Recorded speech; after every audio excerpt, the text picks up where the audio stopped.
What? Okay. No, we'll move. Hey, everybody. How you doing? Yes, I want to remove. And that's it. Okay. Hey, everybody. Let me turn on my Instagram. Uh, Happy Monday, guys. It's another week. Okay. Let me go live on Instagram so we can get started. Okay. Wait, I gotta turn this around. Hello. Okay, here we go. Hello, friends. As you are coming on in to the room, please, just say hi in the comments so I can greet you personally. I'm gonna give you guys a few moments to gather on in. Hey, I have some guests tonight for you. Hello, Nisi sis. How you doing? Nice to see you. Uh, my friends. So I am broadcasting from StreamYard and Instagram. StreamYard friends, I would love it if you would, just put something in the comments so I can greet you personally. We have a lot to cover tonight. I'm very excited about tonight's stories. Like I told you guys last week, I have joined a new network and I got some notes back. They gave me some tips on the broadcast. And we have some guests coming on to talk about the show. And you guys are also going to have an opportunity to come on and discuss some of the stories if you would like to. You're not obligated, but interaction is always encouraged. I'm seeing some new names and things. And hello, welcome. If this is your first time to my broadcast, you can see the title. Oh, let me put the title on Instagram as well. The title of this episode is Who's Getting Sued? For those of you that don't know, this is my weekly live stream where I teach business and legal concepts using pop culture and celebrity news. So using, today's headlines to teach you all those business concepts that you need to know, especially you creators and entrepreneurs out there. So as we're going to get started in about a minute, put your name or just say hi in the comments so I can greet you properly. My name is Natalie Pierre Lewis, as you can see at the bottom. I am the owner of NPL Consulting LLC, a business formation firm.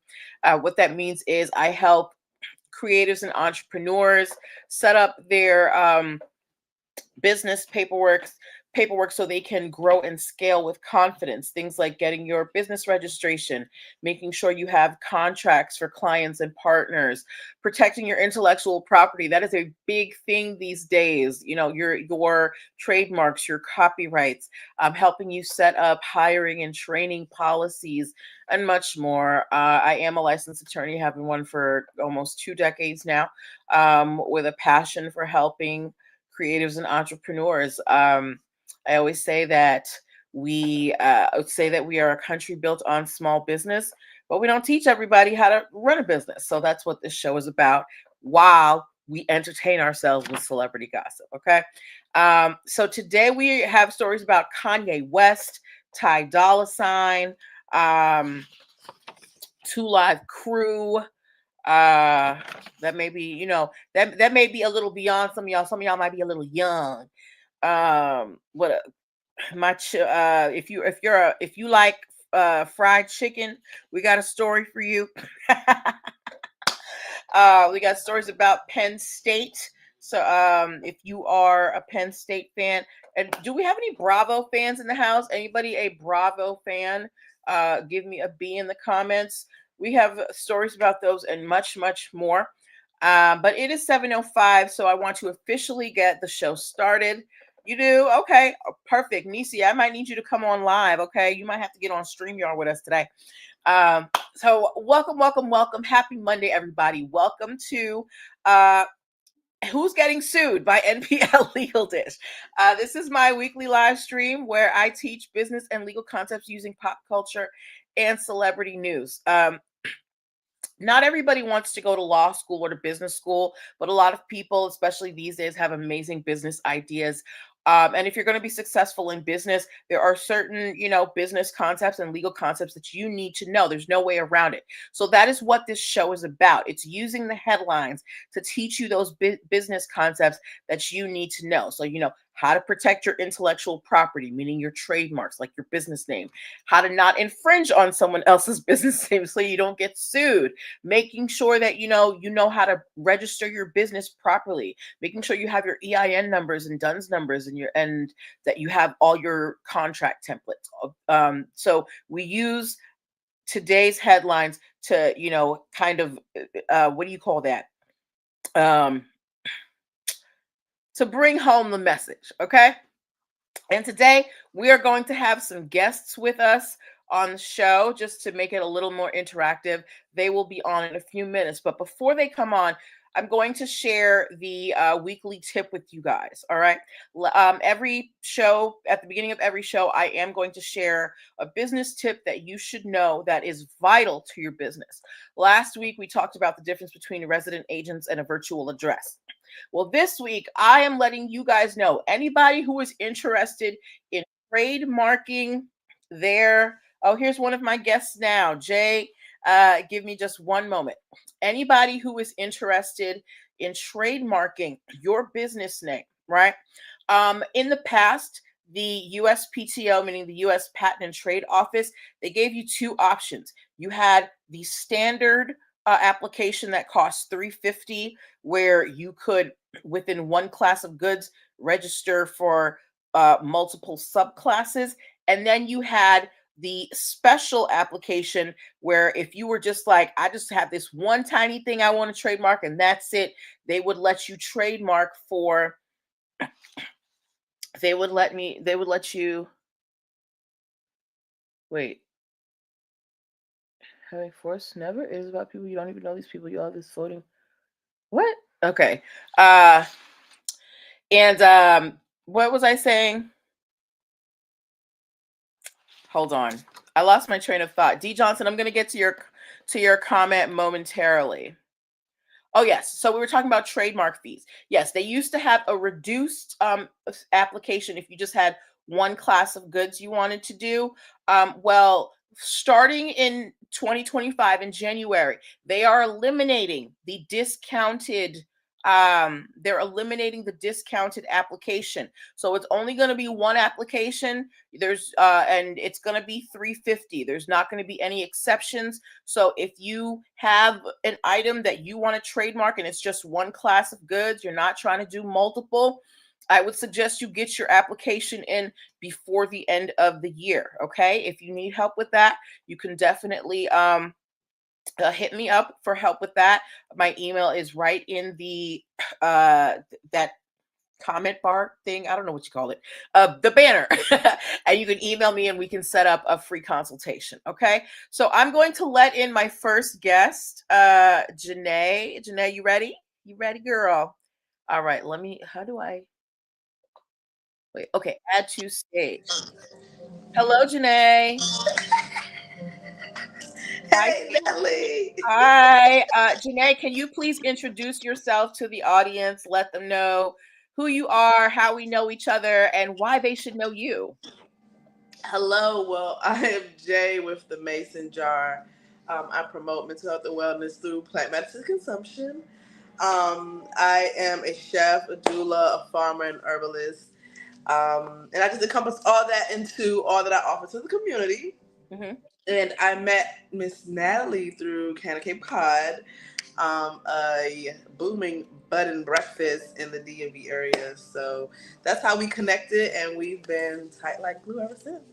Very much so. So, guys, if you're in the DMV area and you are looking for hearty soups or wellness salads, or you're looking for doula services, the mason jar. She is all about, whole wellness. All right. Okay. So, Janae, while we wait for Nicole to come on, I want to start our first story tonight. Okay. Mm-hmm. Janae, are you a fan of Kanye West? Yes, I'm a fan of old Kanye. Oh, If that Kanye. makes Okay. yeah. Have you listened to any of Kanye's new stuff lately? And those of you in the comments can comment as well. Let me know if you are a Kanye West fan while I Yeah, read that's this why I comment. cannot see the comments. So if you You guys can't. are You can't. Okay. Let me look at the. So I have a comment from D Johnson 3. He says he was right, y'all. People that do YouTube, y'all be having force. Never. It is about people. D I'm gonna Johnson, I turn don't this know on. what you're talking about. You're gonna have to redo your message, please. Hi, Annetta Moore. Very happy to have you on the broadcast. Okay, so Janae said that she is a Kanye fan. If we have any other Kanye fans, whether you're an old Kanye fan, new Kanye fan, whatever era, give me a K in the comments. Janae, are you a Ty Dolla Sign fan? Mm, not really. Not really. Not I Yeah. can't say that. I mean, I've heard his music mainstream, but nothing. I feel like his music is okay. It doesn't move me, but it's all right.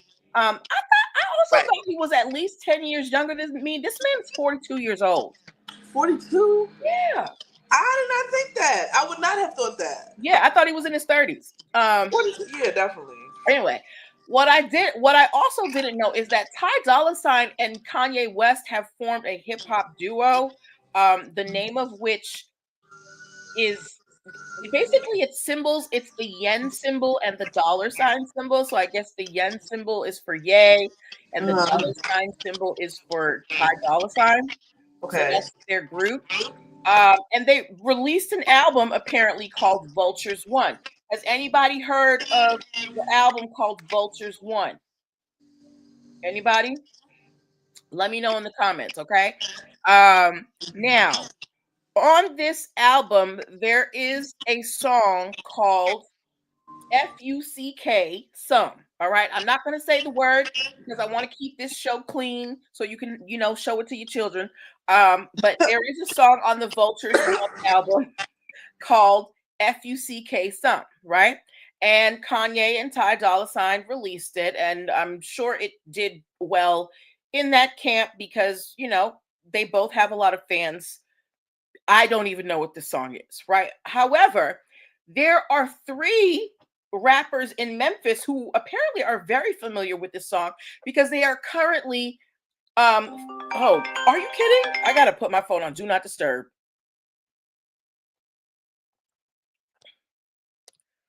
Ooh, okay. Sorry Instagram. Okay. So yes. So they released this song FUK some and three Memphis rappers by the name of Criminal Maine, DJ Squeaky and Kilo G are currently suing Kanye and Ty Dolla Sign because they said that on this song FUCK some Kanye and Ty Dolla Sign used samples of their work and did not get their permission. Oh, you on the Instagram too? Now these three rappers, they they released a song called "Drink a Yak" Part 2. It was released on YouTube 9 years ago. Right now, at a certain point, they were in talks with Kanye and Ty Dolla Sign so that they could use the sample for the song FUCK something. So, they were talking to lawyers, they were going back and forth. But then, in true Kanye fashion, something happened and Kanye fired his whole legal team, right? So, talks got interrupted. Hired some new lawyers, started talking again. Kanye fired the lawyers again. No lawyers now. So there's no one to discuss this contract with. So the negotiations basically just fell apart, and Kanye and Ty Dolla Sign used the sample anyway without proper clearance. So now these three Memphis rappers are suing Kanye and Ty Dolla Sign for copyright infringement. So what I want to know from you guys is, one, do you think that this was just a case of, it slipped their minds because, things were happening. I don't know why Kanye was changing legal teams so much, but do you think that this is just an issue that fell through the cracks, or were they just like, you know what, but what are they going to do, sue us? We're just going to release the song and deal with the aftermath later. So I want to know your opinion, people in the audience, and you, Janae, let me know what you think. So, for one, you lost me at the rappers' names, the three guys. Okay. So from there, I was automatically assuming like, oh, they just didn't pay them no mind because they probably were like some small time rappers. They were small time rappers, but Right. that's where a lot of these big hip hop artists make out like bandits. They approach these smaller rappers and then they either outright steal their work or give them some kind of crappy deal. And then because they think that these rappers are so small, and sometimes because they don't have the money to pursue it, Right. the big rappers That's get away with it, right. So right? that's what I was thinking at first. But then when you mentioned that they eventually talked to them and this was in the works, then it's like, okay, they were just shysty at this point. Because I see if they heard the song somewhere and said, oh, well, let's, make that mainstream, then again, that still would have been wrong. But for them to actually have already talked to them about it, Mm-hmm. that's really like a low blow. So they're wrong So regardless. So so do you think that these three Memphis rappers, they deserve a cut of whatever Kanye and Ty Dolla $ign made off of this song? Yeah, if it's associated with what they talked about, I believe so because they've already talked about it. So that means that Kanye and Ty Dolla Sign already knows that they have some influence on this record. Mm-hmm. So they need to be provided with some type of, um, yeah, Compensation? recognition. Okay, but let's play devil's advocate, right? So I'm pretty well, actually, no, I can't because Kanye, he's the producer. He likes mixing all this stuff. So he absolutely knows, what's going into the song. So I can't see any way around this other than him gonna have to end up paying some money. I don't know how well this album with Ty Dolla $ign did. I have not kept That's up. another thing.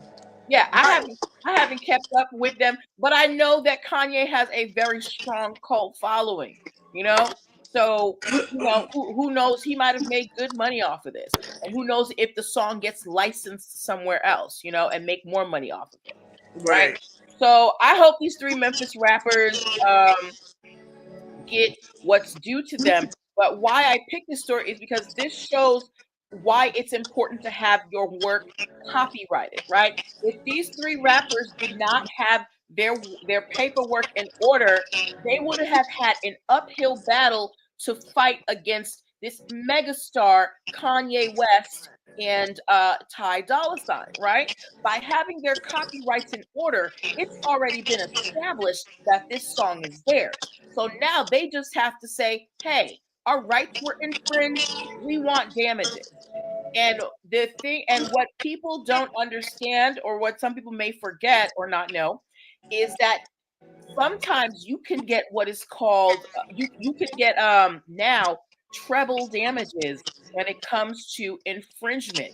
If you can prove that someone willfully infringed on your intellectual property, like you told them, hey, this is mine, please stop, and they were like, what you gonna do about it, you can get like 2 to 3 times what you actually lost in damages. So it's really important to have your intellectual property in order, especially if you are an up and coming artist in any avenue. All right. So do we understand that concept, So, Janae? question.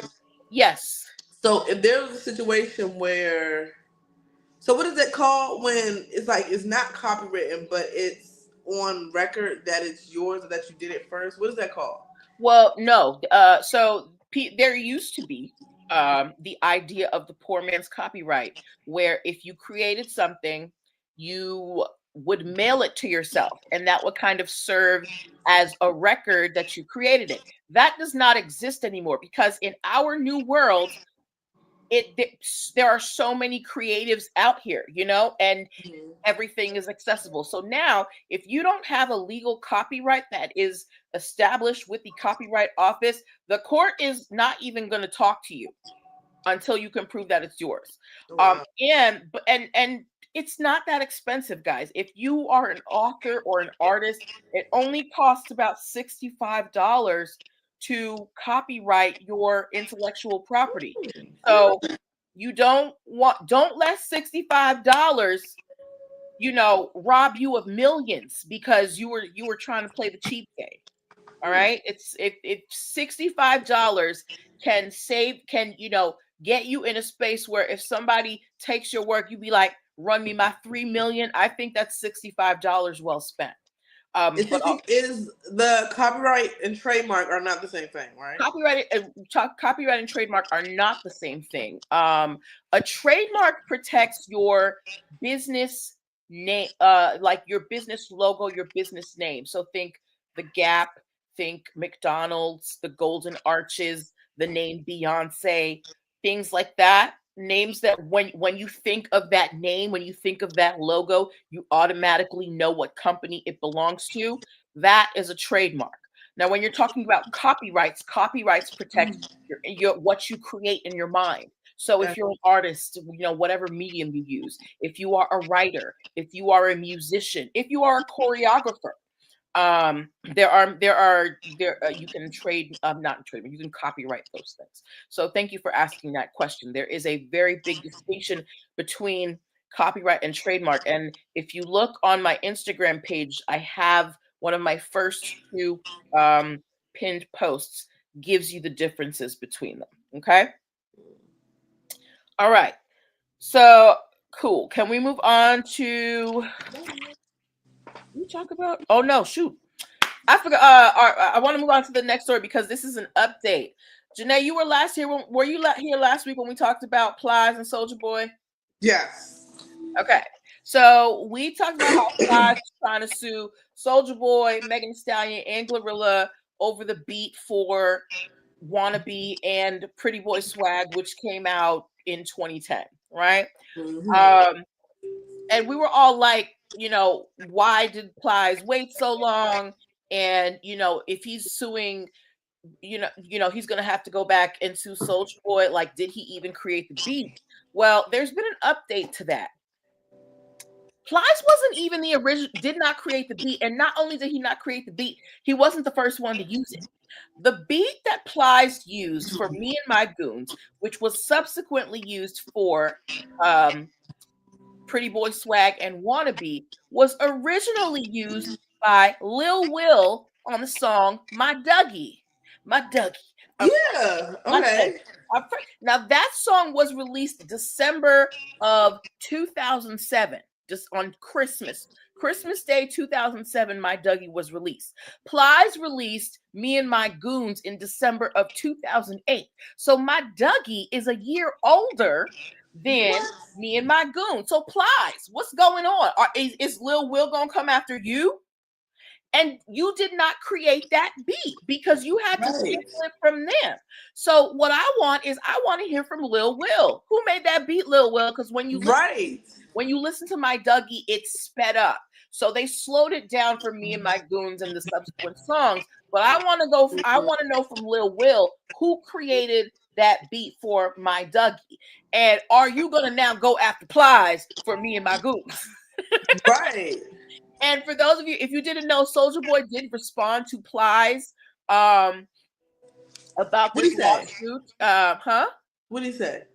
I'm not going to play it on here because it's full of expletives. But if you go on the Neighborhood Talk Instagram, they have it. It's like 4 or 5 slides. He called Plies broke. He said, "What's wrong with you? That song is 10 years old. You ain't even make the beat." What? Basically, everything we said here. Right. All right. So I don't think Plies' lawsuit is going to go anywhere, but we do wish him well.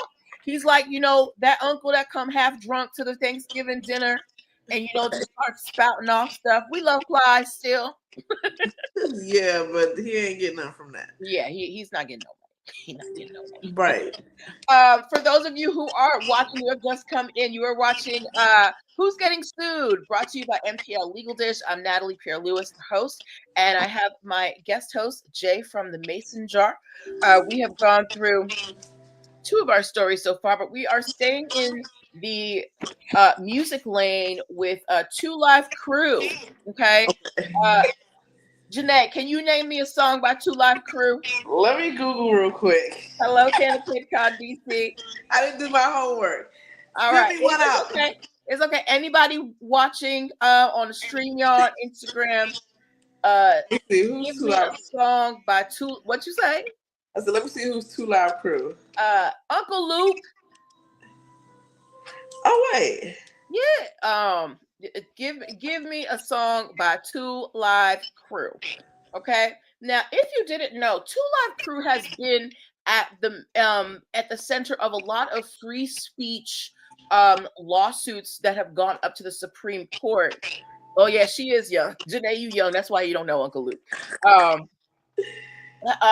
Uncle, like they testified in front of Congress.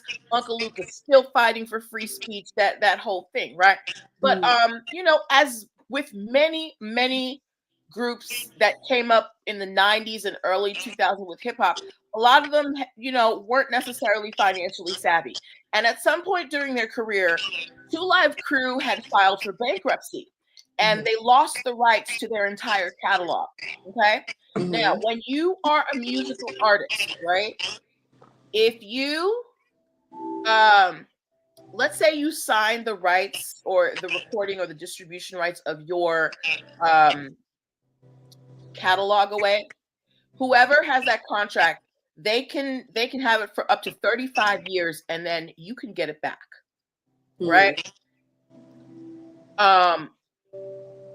2 Live Crew lost their copyrights in a bankruptcy discharge, and their catalog was purchased by a record company or a record label called Lil Joe Records. So basically, since that bankruptcy, when Lil Joe Records purchased their catalog, Lil Joe Records has been making the money off of 2 Live Crew's music. Okay. But recently, 2 Live Crew went back and said, hey, it's been 35 years. I don't care if we lost it in bankruptcy. We're supposed to get our copyrights back. So, and the court actually sided with 2 Live Crew. So they have had their copyrights restored to them. So now they can get royalties off of their music. Now, maybe not too many people are checking for 2 Live Crew in this day and age, but reunion tours are a thing. And I don't know. Has 2 Live Crew even been touring? We don't know if they could even tour because they didn't own their catalog. But now that they have their catalog back, they can go and do reunion tours. Hello from Tampa, Michael Randolph. They can go and do reunion tours and make money off of those performances and maybe release, a 30-year anniversary 2 Live Crew, whatever, double set, whatever you want to call it, and make some money off that music. So again, this is the power of copyrights, right? That's 2 Live Crew? Yeah, that's 2 Live Crew. Okay. Yeah. I'll go to that show. Yes. So understand that when in the Copyrights Act, there is a termination clause. So if somebody, this also happened to Anita Baker. Anita Baker, she had, she was working with a company. They had the rights to her music. And around the 35-year mark, she wanted the rights back. And they were like, well, we don't want to give them. And she told everybody, stop streaming my music because these people won't give me my rights, my copyrights back. Right. So she had a little legal battle. And for some, I don't know what it is, but men in hip hop love Anita Baker. And they helped her get the rights to her music back. So now Anita Baker is able to make music, to make money off of her music by herself. She doesn't have to go through a third party. So copyrights are very lucrative and very important when you are a creative. Okay. All right. Okay. So any questions about that, Janae? No, I'm learning a lot. Yay. I'm trying to think of something I can copyright. Okay. All right. Now this story is for my Bravo fans. Janae, do you watch Bravo at all? Not no more, but I used to. I'm hip a little bit. Okay, all right. It's a I show. mean, we've all watched at least a few seasons of Real Housewives Yeah, of Real Atlanta. Housewives. Yeah, I don't watch it anymore, but yeah. Yeah, I stopped. I want to say I stopped watching Housewives of Atlanta around season 6. The Mm. Wi-Fi is out. Okay, it's all right, Ken. All right, guys, we were supposed to have 2 guests. We have one this week on StreamYard. Ken and Cape Cod, I can bring you up on Instagram if you would like. If there's a story that you are into, I would still like you to participate, and Janae can hear you too. But it's up to you. Okay. Uh, for my Bravo fans, right? You know that there are distinctive, what do you call them? There are distinctive songs and sounds when it comes to a Real Housewives show, So, right? mm. Like for certain characters, they have a few keys they'll play. If somebody's being sneaky, they'll play something different.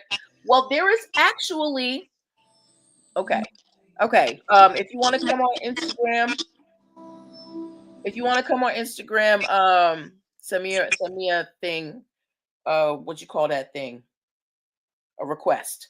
Um, if you didn't know, Bravo Network has a composer who makes all of those sounds for the Bravo shows. So, and his name is Alan Lazar, Lazar, and he actually has a website where he lists all of the sounds and songs that he has created for Bravo.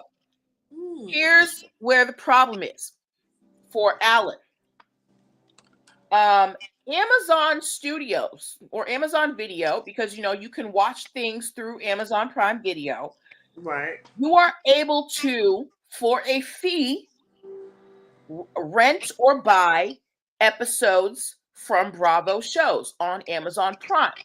Now, Mm. within that agreement, this composer, Alan Lazar, he is supposed to be paid for each theme song, for each, sound, any little musical sound you see on any episode that you purchase or rent from Amazon. Alan is supposed to get paid. Alan has not been getting paid. Amazon owes Alan a bunch of money. Now, I want you to think about an episode of Housewives. Think about how long the episode is. Think about how many times in the episode you hear any kind of music in the background, the beginning, the end, whatever. All of that was created by Alan. So, What? Alan, they got to run Alan a bunch of money, I would think. But who does Amazon pay Bravo, and is it Bravo's responsibility to pay Alan? No, because they have a separate agreement for the music. So when you're talking about a video production, you have to not only license the video, the content, you have to license the music. Right. You have to license all of that. And this composer, he was supposed to get royalties for every time they played it. He was supposed to get 2 types of copyright royalties, a mechanical one and a performance one. And he ain't getting nothing. So he is currently the score. Yes. He scores the Housewives. Like, you know how they score a movie, he scores the Housewives. And Amazon Music has not been paying him his money. Now, how many of you guys have an Amazon Prime Video account? And I know how much it costs because I used to have it. It's like $12.99 a month, right, Janae? Mm-hmm. So Alan's supposed to be getting a cut of that, and Amazon hasn't been giving him his cut of your $12.99. What? Yes. He has made music for a lot of people. Catfish. Yes. If just look up Alan Lazar, Lazar, and look at the amount of work he has created for the Bravo network, and then think about how many people love Bravo, how many of them have possibly rented or purchased an Right. episode from Amazon, and he was supposed to get some money, and they ain't give him no money. What? Run me my change, Amazon. I know you got them $12.99 a month subscribers, and I know you got them Prime member subscribers. See, this is the type of rich I need to be, because he is probably in the cut sitting on stacks. Right, and we don't know what he even looked like, but you know what we do know? He got his copyrights together, and he can get his money. So again, this is the power of copyright. Alan Lazar don't have to be in front of no cameras. Alan Right. Lazar, Alan Lazar could be living in a hole under the ground, but because he has his copyrights in order, he can get his money all the way in that hole in the ground. Right. Okay. Right. So you have got to make sure if you are going to put your work out here in the world and you want to get paid for it, please make sure that your intellectual property is in order. Okay. All right. So we're going to step away from copyrights for a little bit. Janae, do you have any questions before we move on to the next story? No, I'm baffled. Okay. All right. So we're going to move away from copyrights. We've been talking about that for a long while. Copyright law is we're going to talk about it a lot because it's constantly evolving in this day and age, and especially with AI. Oh, I think we got Nicole Butler on here. Uh-oh.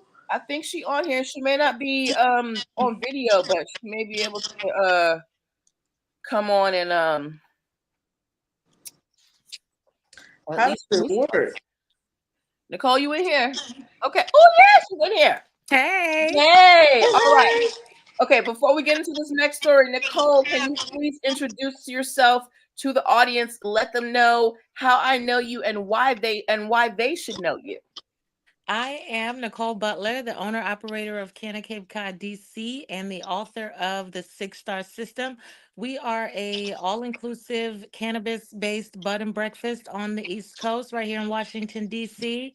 Um, and Natalie is our premier small business attorney. She has set up all of our LLCs, copyrights, got us registered trademarks, everything that Canna Cape Cod DC and the Lucille Verde brand needs, Natalie has provided. So I am honored to be here on her show because she is the truth. She knows what she's talking about.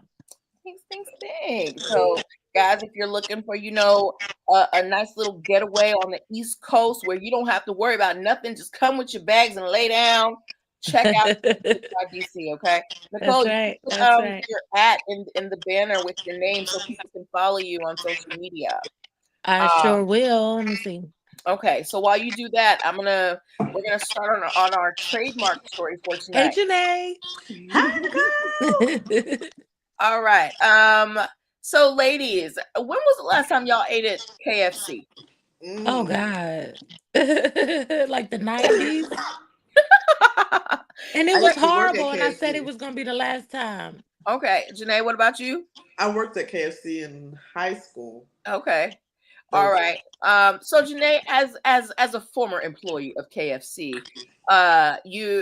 did you know that KFC has the phrase original recipe trademarked? Right. No, Yes. I didn't know they had a trademark, but Yes. okay, I knew that was their little tagline. Yes. Okay. So KFC has had the trademark for original recipe since 1984. Okay.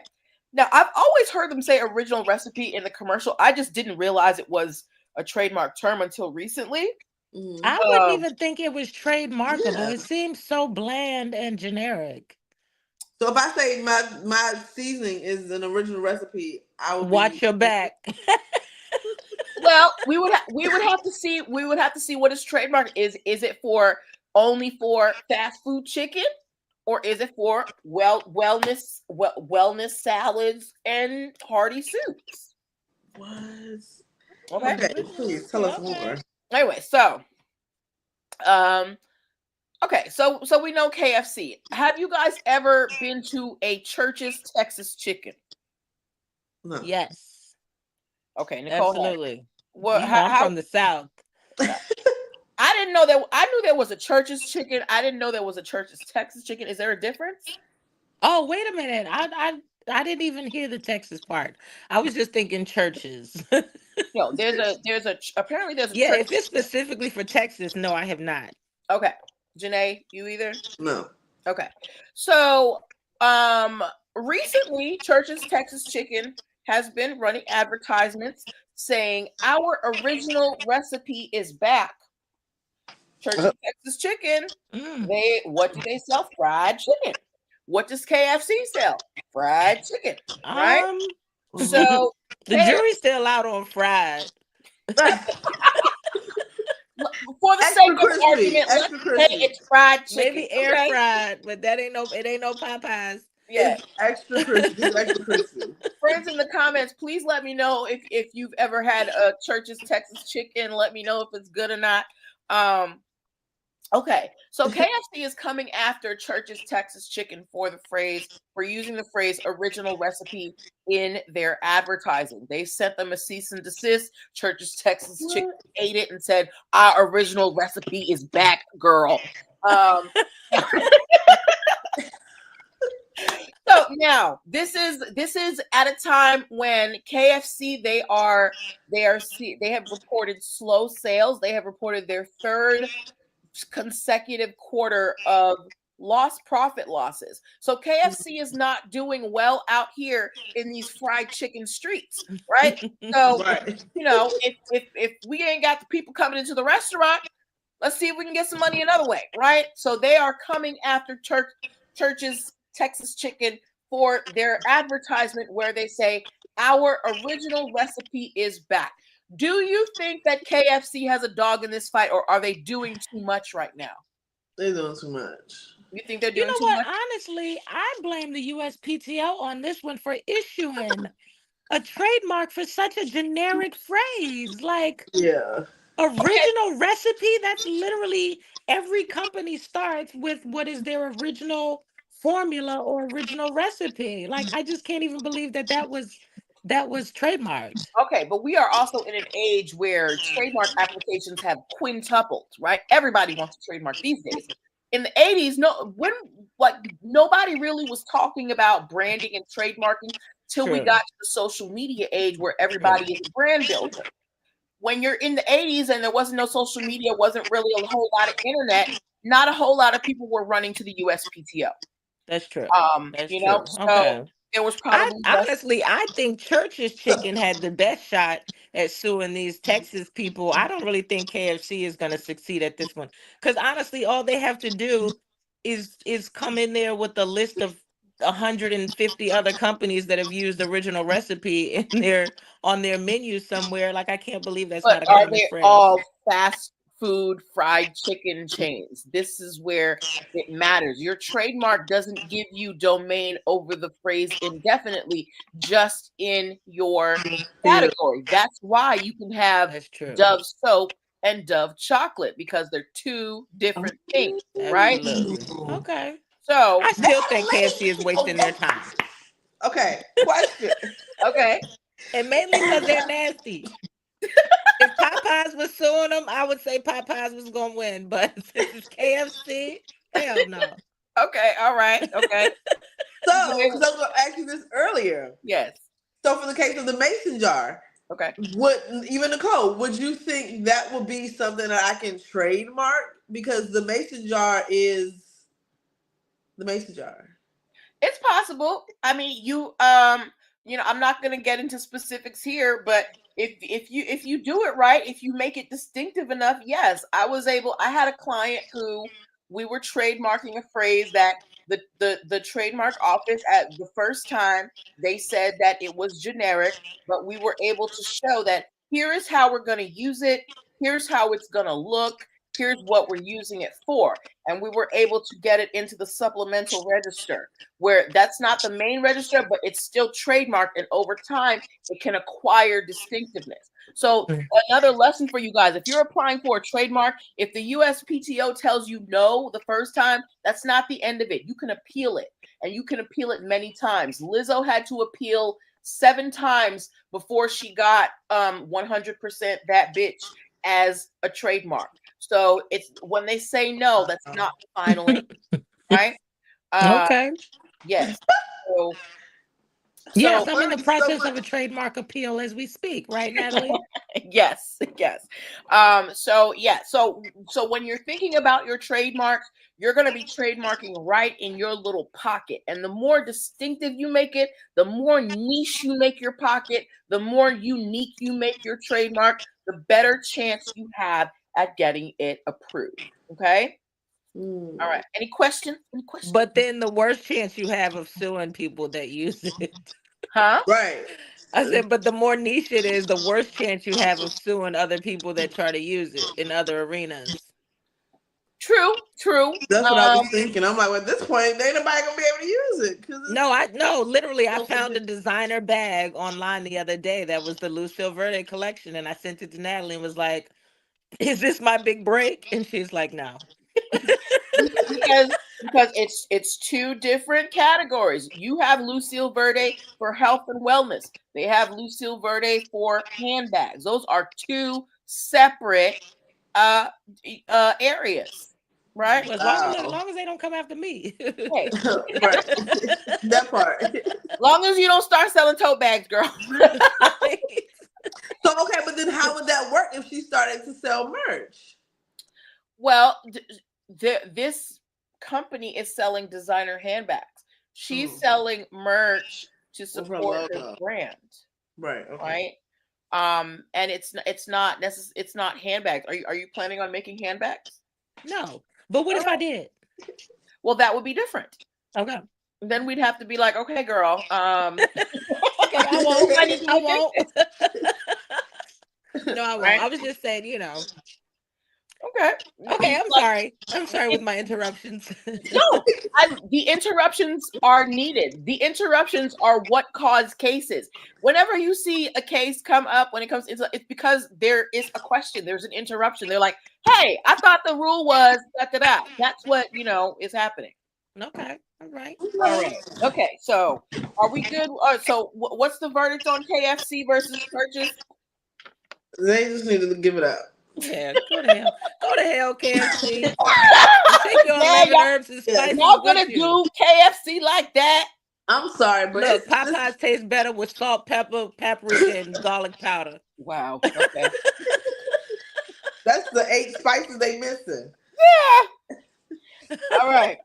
Moving on.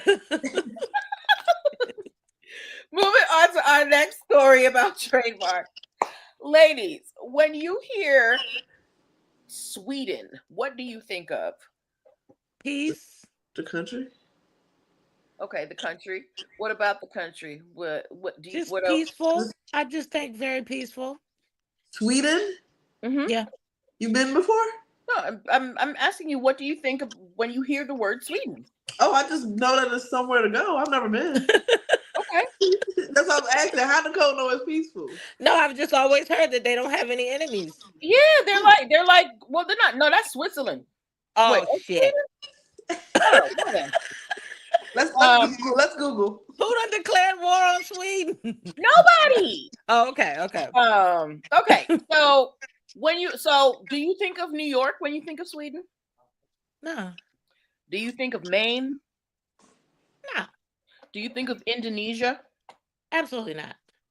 Well, apparently the Swedish are very concerned that people are going to confuse their country. Hello, Raina Mac. That they are concerned that people are going to confuse their country with some other locations that happen to have Sweden in the name. So Sweden is currently trying to trademark the name of their country. Nah. What do y'all think about that? Nah, I heard of it's just no, it's Because they don't want the idea of Sweden to be diluted. They're like, we've got really great flatlands and things like that. And there's a place called Sweden, New York. There is a city called Sweden, New York, a city called New Sweden, Maine. Hi, Live Like G. And there is an Indonesian island that happens to be named Sweden. And Sweden is afraid that because of these three places that people are going to forget what Sweden really is. So they are trying to trademark their country name.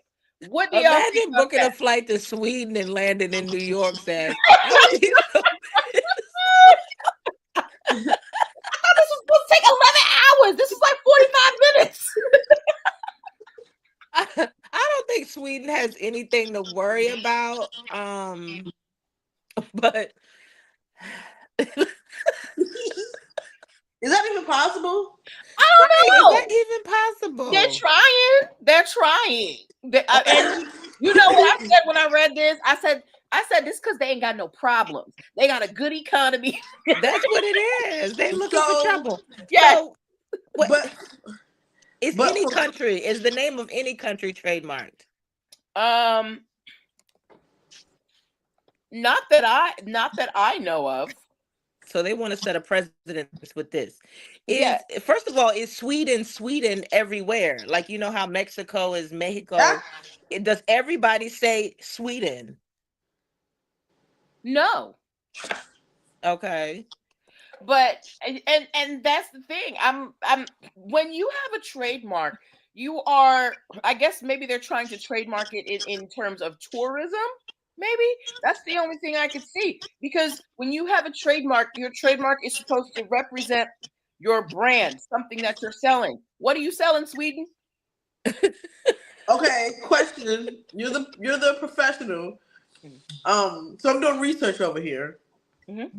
So for one, Sweden does have enemies. So for the sake of the argument, they have enemies, so it's nothing to protect really, because you're just like every other country. It is Switzerland that does not have enemies. So Switzerland, Switzerland is maybe. right. Okay. Right, Switzerland is the land of peace. right. Also, I just Google, are there any name of country that are trademarked? And it shows like Fiji because of the water, and Mm-hmm. Iceland, which is a supermarket chain. Okay. So, like you said, if they're not selling it, like if a supermarket comes out and calls themselves Sweden, Right. they would have a better chance at trademarking the name Sweden than the actually country would. Right. Yeah. I mean, I totally see. I like. I buy Fiji water, and what you say? Iceland is a what? Iceland is a supermarket chain. Okay, Hmm. and those are perfectly legitimate. I don't know what Sweden is trying to put in the stores. What you trying to do? Are you trying? You Yeah, got idea? that's You got idea? yeah. What more you want? All they selling is a Cause drink. they got chocolate, they got cheese. Um Swedish fish.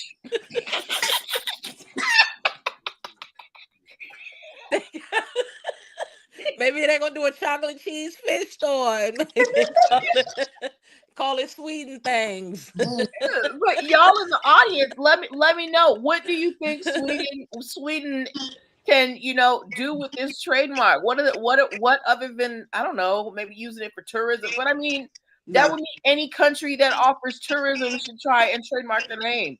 right. Yeah, Do your thing, that's Jamaica. Do your thing.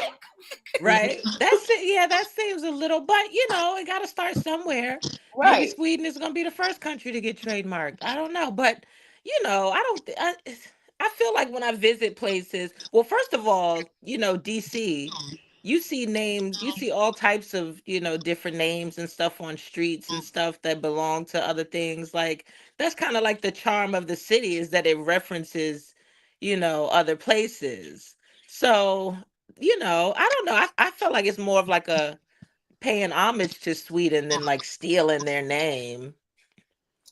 Hopefully, Yeah, it's like, peaceful neighborhoods and not like crime infested neighborhoods. yeah, and it's like, I mean, you're not the only country that has cities that name themselves after you. Yeah. Right. This is what I'm saying. It's common. It's And they're not you the only know. place with nice scenery and flat land, and like it's nothing to preserve. That's what I'm saying. We Like, got flatlands over here, Sweden. What? What's up? What's right. up, Sweden? What's up, Minsk? Y'all don't want it with the Swedes. Yeah, they be tall and like real blonde and strong. They're Aren't they like Vikings or Yeah. something? Okay, let's see what Sweden look like. What do Um, Sweden's people look like? okay. Is Um, it Swedish? Yeah. moving on to another country, Ukraine. Okay. Look, I'm gonna keep my thoughts about Ukraine to myself, because all this money we sending over there. But Ukraine tried to, peace to the people in Ukraine. I sympathize with having your country invaded. During the Russian invasion of Ukraine, there was a battle between Ukrainian battleships and Russian ships, and before a Ukraine ship was destroyed by a Russian ship, there was a recording. The people on the ship, they said over the walkie thing, they were like, Russian battleship, F you. And then the Russian battleship bombed them and they died. So Ukraine tried to trademark that phrase, Russian battleship, F you. They have since lost that trademark battle. I don't know what they were. I guess maybe they were going to sell merch or whatever. But they tried to trademark the phrase. While we can sympathize with the situation that's going over there, do you think that it was a wise decision to try to trademark this phrase? No. Why? Because why are they worried about it? Like this just shows the ignorance of the world. Because like, why are you worried about trademarking that when people have lost their life? I mean, I'm pretty sure it's not trying to go that way, but it's like you said, what are you trademarking it for? You're gonna make merch out of this? Like, what is the point of it? It's such a tragedy. Like, what if it's something that's sponsored by the government where they're like, we're going to sell this merch and use it to, raise funds for our military so we can fight the Russians? Please. I just think it's in poor taste. Okay. But I mean, if they are willing to own, I feel like it would be like, it's the same as like not being able to trademark a derogatory, something like someone couldn't trademark something with the N-word, could they? Yes, you can.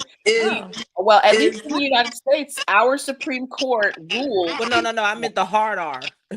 Huh? You can do the hard R? You can. It depends on what it's for, but the U.S. Supreme Court ruled that you can trademark words that are offensive. There was a trademark case. This Asian music group wanted to call themselves the Slants, and there was opposition to it. They filed a trademark application. They fought a battle. They won. There's a guy. He has a clothing line. Mom, if you watch, I am just saying this because it's the name, not because I'm being nasty on the internet. He has a clothing line named Fucked. And originally they denied him because they said it's obscene, it's and it's essentially not nice. And the Supreme Court said, who cares if it's not nice? That's the whole point. It's something distinctive. So you can trademark offensive things. Okay, so that's what I was gonna say. Like, is the saying, like, for example, I can't breathe, is that trademarked? Let me look. Guys, if you didn't know, you can look up on the USPTO has a tool where you can look to see if something is trademarked already. Hold on, let me see if I can. Okay, this is just a side note while you're doing that research. Yes. Say I want to, print some t-shirts that say anything. Let's just say, Bing Bong. Okay. I want to copyright Bing Bong and I say I want to put it on t-shirts and the USPTO says, no, absolutely not. For whatever reason, you can't do that. Is it okay for me to go ahead and do, but not because somebody else has it, just because you can't and nobody can, not for that reason. Is it okay for me to still print my shirts even though I don't have the trademark if I prove that nobody else does either? Yeah, I mean, you can print your shirt when you are. It's not about what's on the front of the shirt. It's about the tag. So if you're trying to trademark a clothing line, the USPTO is going to ask you to submit specimens. So if it's a t-shirt, they don't want to see a t-shirt with a design on the front. They want to see a t-shirt with tags and what the tags say. Right? Because that's the brand, not the design on the shirt. Gotcha. Now the design on the shirt, depending on what it is, if it's something you drew, that's something you can copyright because it would be a work of art. Okay. Okay. Gotcha. Okay. Okay. All right. I Can't Breathe appears to be trademarked. I'm looking at it right now. All of the applications are abandoned. Dead or abandoned? Okay, Yeah. so I see that too. Yeah. So what does that mean? That means That means that what probably happened was they tried to trademark it for something. The USPTO said no, and they never responded back to the USPTO. So that's what happens when you don't respond to the USPTO after they, send you notification. If you don't respond, they just consider it abandoned. Hmm. Why so many? Does that mean that the people obviously couldn't move forward with the application? It means multiple people tried to trademark it for multiple things. They all tried and failed. Hmm. So before you even try to trademark something, first thing you should do is see if anybody has ever been successful at it. Yes. Oh. But not necessarily successful, but see if anyone has tried and failed. Because if you see That's what I'm something in there, saying. Right. yeah, If they're yeah, successful, then you can't do it anyway. But if they've right, tried, then yes. you know not to waste your money because you don't get your money back. You do not when you and it's $3.50 a pop, y'all. But yeah, you always want to do a search before you want to trademark something to make sure one, it's not already trademarked. Two, make sure nobody else has tried and they've just been denied. And three, just cross your T's and dot your I's.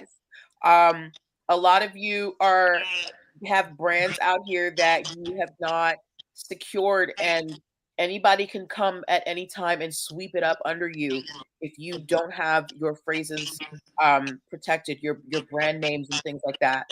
So I encourage you to do that, especially before fees go up again. They went up a couple years ago. Now they're eliminating the discounted application. So I think, and in the next year or two, we can probably expect the fee for the regular application to go up.